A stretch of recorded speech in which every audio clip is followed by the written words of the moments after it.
राजस्थान के जैसलमेर के पास रेगिस्तान में एक रहस्यमयी जगह मौजूद है।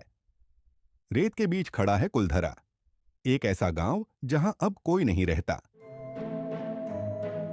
यहाँ मकान हैं, गलियां हैं, लेकिन इंसानों की आहट नहीं। दिन में लोग आते हैं, पर रात होते ही डर के मारे लौट जाते हैं, क्योंकि कहा जाता है यह गांव रात में जाग जाता है। चांदनी में कुलधरा और भी डरावना दिखाई देता है। इन दीवारों ने सदियों के राज छुपा रखे हैं। हवा जब खिड़कियों से टकराती है, सन्नाटा बोलने लगता है। पूरा गांव ऐसा लगता है जैसे समय में कैद हो। कहा जाता है एक ही रात में यह पूरा गांव खाली हो गया था, लेकिन कभी कुलधरा ऐसा नहीं था। सदियों पहले यह एक खुशहाल और समृद्ध गांव था। पालीवाल ब्राह्मण यहां बुद्धिमानी से खेती करते थे। रेगिस्तान में पानी की शानदार व्यवस्था थी। बच्चों की हंसी गलियों में गूंजती थी।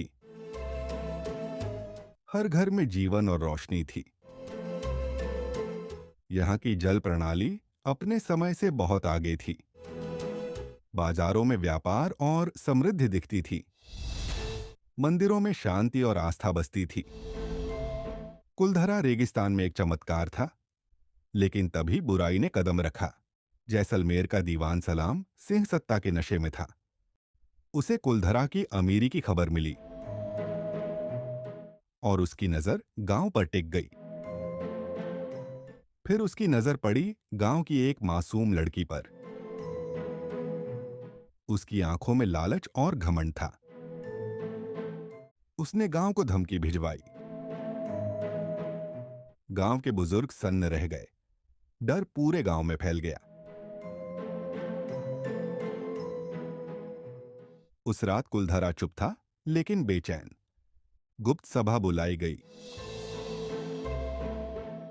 दियों की रोशनी में कठिन फैसला लिया गया। हर पिता ने अपनी बेटी को देखा और तय किया कि जुल्म के आगे नहीं झुकेंगे। लोगों ने चुपचाप सामान बांध लिया। रात के अंधेरे में मशालें जलीं। पूरा गांव बिना आवाज किए निकल पड़ा। पीछे मुड़कर आखिरी बार अपने घर देखे, और कुलधरा हमेशा के लिए खाली हो गया। सुबह सूरज उगा, लेकिन गांव में कोई नहीं था। कहते हैं जाते जाते गांव को श्राप दिया गया। रेत और हवा ने गांव को घेर लिया। कुएं और घर वीरान हो गए। समय बीतता गया, लेकिन कोई वापस नहीं आया। सरकार ने लोगों को बसाने की कोशिश की। कुछ लोग रात में रुके, लेकिन डर और बेचैनी ने उन्हें भगा दिया। सूरज निकलने से पहले सब भाग गए, और कुलधरा फिर अकेला रह गया। आज यहां पर्यटक आते हैं। गाइड रहस्यमयी कहानियां सुनाते हैं। शाम होते ही लोग लौटने लगते हैं। कोई भी रात रुकने की हिम्मत नहीं करता। अंधेरे में कुलधरा फिर जिंदा हो जाता है।